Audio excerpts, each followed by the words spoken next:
What is up, YouTube? My name is Trinity and welcome to my channel, or welcome back if you've been here before. So it has been a minute since I've recorded. I am in a completely new setting. There's just been a lot of changes over the last month that I've been gone, so we had to get that taken care of, and I had to create my own little set, which I have a couple of items here to decorate, and you can't really see it, but my Cthulhu tapestry.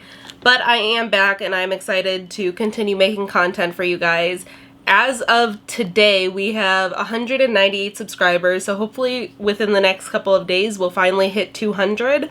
And I'm also thinking about getting into live streaming. Nothing really related to the content I do on this channel, at least not now. I more just want to probably play a casual game and talk to you guys in the chat and stuff like that. So let me know if you like that idea down below. So the subject of today's video was actually requested by one of you guys. I want to give a shout out to Mike Watts 2652 for the awesome idea of covering the Cecil Hotel today. So if you're unfamiliar with the Cecil Hotel, or as it is known today, the Stay on Main, it is a hotel that opened in December of 1924. It cost $1.5 million to build, which is probably worth a lot more money today. And when it was originally built, the owners of the hotel wanted it to be an ideal destination for middle to upper class businessmen, tourists, and travelers to stay at.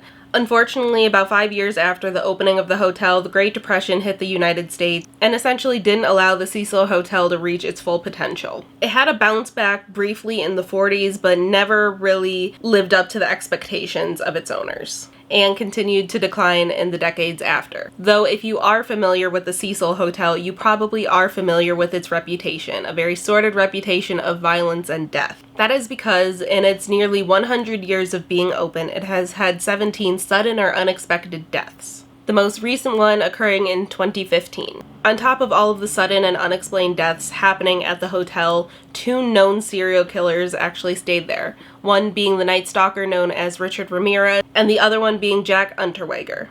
I don't know if I'm saying that right. Both of them stayed at this hotel while on their active killing sprees. Some have even theorized that it has connections to the death of Elizabeth Short, also known as the Black Dahlia, an unsolved murder that happened in the same area. It is said that she potentially visited the hotel on the night that she was murdered, but this is more just speculation and there's no real evidence for it. In the future, if you guys want, I will do videos covering the 2 serial killers that did stay at the hotel, though I do want to make sure I do it in a way that's not like glorifying them, because I know there are weird people on the internet that do that to serial killers, so let me know if that's something you're interested in. That's why I've been careful about the topic of serial killers on this channel, just because I don't want to cater to those weird people. So obviously, with the nature of today's video, I do want to give a trigger warning. We are going to be talking about violence, we are going to be talking about death, and even SA, so just keep that in mind. If that's not something you can handle, I promise there are other videos on this channel that you will enjoy much, much more than this. But I did just want to give everyone that warning so they have an opportunity to back out before I begin talking. The first death of the hotel happened 3 years after its opening in January of 1927, the victim being 52-year-old Percy Ormond Cook. He was a real estate dealer, very well off, from Providence, Rhode Island. Percy checked into the hotel with the intent of ending his own life. The reason likely because he had been estranged from his wife and child for several months, which caused him to spiral into a deep depression. In an attempt to find any sort of joy in his life, he spent $40,000, worth about $700,000 today. Obviously this didn't work, and in an attempt to escape from all of the dark feelings that he had inside of him, he decided to take his own life. He wrote a letter to his wife stating what he was about to do, and after a week of going over his decision, trying to decide if this is actually something he wanted to go through with, he shot himself in the head and died later that night of his injuries. In November of 1931, a man by the name of W.K. Norton, 46 years old, was found dead in his hotel room. It was later determined that his death was due to the consumption of poison capsules. He checked into the hotel about a week earlier under the name James Willis. It is thought it's most likely to be a suicide, which could explain the false name given if he didn't want anyone that knew him to come and try to stop him. In September of 1932, 25-year-old Benjamin Doddick was found dead in his hotel room by a maid. His cause of death was a self-inflicted gunshot wound to the head, and he left no note as to why. The fourth death to occur at the hotel was that of Sergeant Louis D. Borden, who was also discovered dead in his hotel room. He left several notes, one of them explaining that he chose this because of health conditions he was facing and he had slit his own throat. March of 1937, Grace E. Margot fell from the 9th-story window of her room. Her fall was initially broken because her body became tangled in telephone wires, preventing her from hitting the ground below. But she later passed of her injuries, and it was never determined if she had fallen or if she had chosen to jump. May of 1939, a Navy officer by the name of Irwin C. Neblett was found dead in his room after injecting some sort of poison. In January of 1940, a teacher named Dorothy Sager checked into the hotel under the pseudonym Evelyn Brent. Before she checked into the hotel, she had sent letters to all of her relatives stating her intent to end her own life there. On January 10th, she ingested poison capsules and died 2 days later at the age of 45. September of 1944, a couple checked into the Cecil Hotel. 19-year-old Dorothy Jean Purcell and 38-year-old Ben Levine. One night during their stay at the hotel, Dorothy actually went into labor, which was very shocking to her because she didn't even know she was pregnant. Not wanting to wake her partner, she went to the bathroom and all alone delivered a baby boy. Dorothy claimed that she thought the baby was stillborn. I guess she couldn't see it moving or breathing, so instead of going for help, she decided to toss the infant out the window, where he landed on a neighboring roof. I'm guessing that when the body was eventually found, authorities were able to determine that the baby was alive at birth, so Dorothy was charged with murder. However, 3 separate psychiatrists testified that Dorothy was not mentally stable when this happened, and therefore she was acquitted of the crime due to insanity. I couldn't really find anything on where Ben was at this time. I want to know why she felt the need to hide it from him, why she didn't go for help. Maybe she wasn't in a spot where she could really make rational decisions if what the psychiatrists say is true. 3 more deaths by falling happened between November 1947 and February of 1962. The victims were 35-year-old Robert Smith, 55-year-old Helen Gurney, who had checked in under the name Margaret Brown, and 50-year-old Julia Frances Moore. All were ruled suicides. October of 1962. Pauline Otten and her estranged husband Dewey were having a massive argument in their hotel room when Dewey stormed off. Pauline, obviously distraught by whatever argument they were having, decided to end her own life, and she jumped out the window of their 9th-story room. Before hitting the ground, she collided with 65-year-old George Giannini, who also died on impact. Because there were no witnesses, police initially thought that they had potentially jumped together, but when the body of George was examined, his shoes were still on, which would have flown off in the impact of hitting the ground, and his hands were still in his pockets, which again, jumping, they would have been forced out of his pockets. This one is an especially troubling one, so again, just giving you guys the opportunity to leave if you are uncomfortable with discussions of SA and topics like that. On June 4th, 1964, a hotel worker went into a hotel room and found the body of 65-year-old Goldie Osgood. Goldie, who was called by many Pigeon for her love of feeding the pigeons in a nearby park, had been murdered very violently. She had been violated, stabbed, and beaten, and her hotel room was ransacked. Initially, a man by the name of Jacques B. Ellinger was arrested for her murder as he was found wandering Pershing Square, the area that Goldie usually went to feed the pigeons, covered in blood, though later he was cleared of the crime and her true killer has never been found.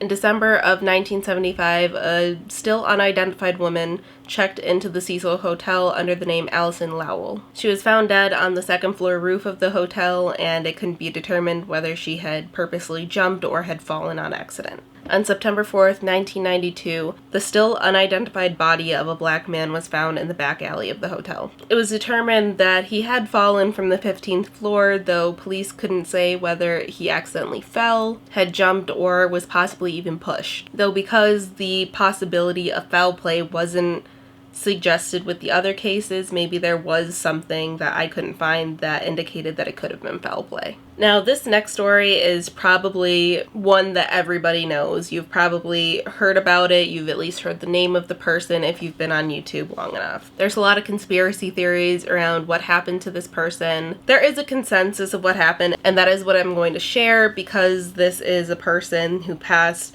very recently, and people are still using her death to kind of push conspiracy theories or rumors of the hotel being haunted or whatever. I'm going to stick to what we know and what most likely happened. If you disagree, that's fine. Just with any one we've talked about in this video, but especially this one, please keep it as respectful as possible if you are going to comment. I don't want to dredge up any conspiracy theories or anything, because that kind of takes away from the tragic nature of all of these cases, but especially this one. On February 19th, 2013, 3 weeks after her disappearance, the body of Canadian student Elisa Lam was found at the Cecil, though at this time it was renamed to the Stay on Main. Her body was found in the water supply tank of the hotel by a maintenance worker who was investigating all of the water tanks because there had been complaints from those staying at the hotel of their water being discolored or smelling or tasting weird, and issues with water pressure. Investigators examined security footage from the day she went missing, how she exactly had gotten into the water tank, and they found footage of her in the elevator before she presumably got into the water tank, acting erratically, talking to people that weren't there, pressing buttons to go to different floors, seeming to hide in corners of the elevator.